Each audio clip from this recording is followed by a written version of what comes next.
अवधूत चिंतन श्री गुरुदेव दत्त. श्री गुरु शरणम. अवधूत चिंतन. आता तरी सोडी चिंता, ध्यानी धरी श्री गुरुनाथा.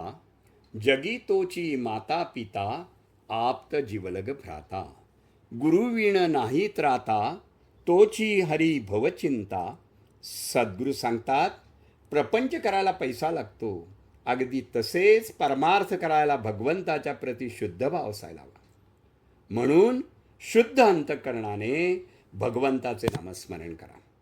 नामानेच भगवंत स्वरूप प्राप्त होते.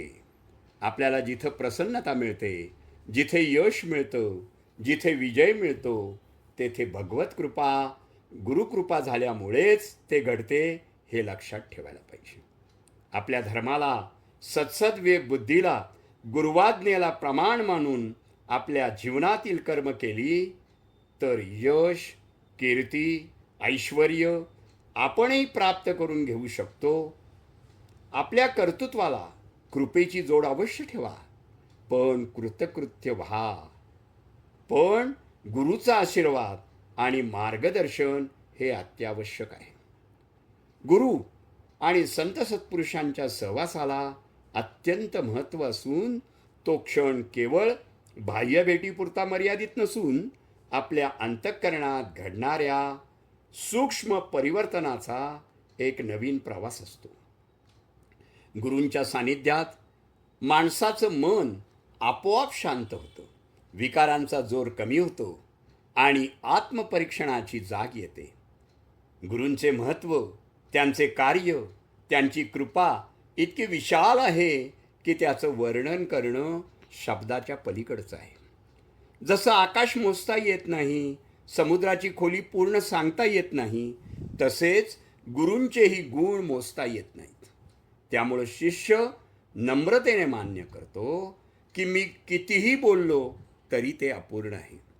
आयुष्यात कधीही कसलीही चिंता, काळजी, प्रश्न, भीती किंवा अगदीच एकटेपणा वाटला तर गुरुच्या छायेत जायला विसरू नका, कारण त्यापेक्षा मोठा निवारा या ब्रह्मांडात कोणताच नाही. नको राज्यपद, नको गुरुपद, तुझ्या चरणांचा दास करी मज. नको मान, नको अभिमान, तुझ्या नामी हरवो हा प्राण. नको माया, नको संसार, दत्ता तूची माझा खरा आधार. सर्व शुद्ध आणि पवित्र असे श्री गुरु जेथे सहजगत्या निवास करतात, त्या ठिकाणी, त्या पीठांमध्ये सर्व देवगण वास्तव्य करतात. श्री गुरु हा एकच देव आहे. श्री गुरु हा एकच धर्म आहे. श्री गुरु हा एकच निष्ठा आहे. श्री गुरु हेच श्रेष्ठ तप आहे. श्री गुरूंपेक्षा दुसरे कोणीही श्रेष्ठ नाही. श्री गुरूंपेक्षा दुसरी कोणतेही श्रेष्ठ तत्व नाही. जास्तीत जास्त देता येईल तेवढे देतात, प्रारब्धाच्या मर्यादा पाहून. गुरु सर्वच पाहतात. कुंडलिनी प्रथम गतिमान व नंतर प्रकाशमान होते. गुरूंनी सांगितलेला मार्ग हा विहंगम मार्ग आहे. एकदम सहस्त्र दलापर्यंत मजल मारता येते. नागदर्शन हा ध्यानयोग मार्गातला एक टप्पा आहे.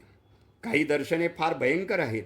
गुरुचे मार्गदर्शन असेल तर त्यातून निर्विघ्नपणे साधक पार पडतो. अमानवी पुरुषात विलीन होणे हाच ध्यानयोगाचा मुख्य हेतू आहे. गुरु हेच परब्रह्म आहे, हे लक्षात ठेवा. शुभम भवतु, शुभम भवतु, शुभम भवतु.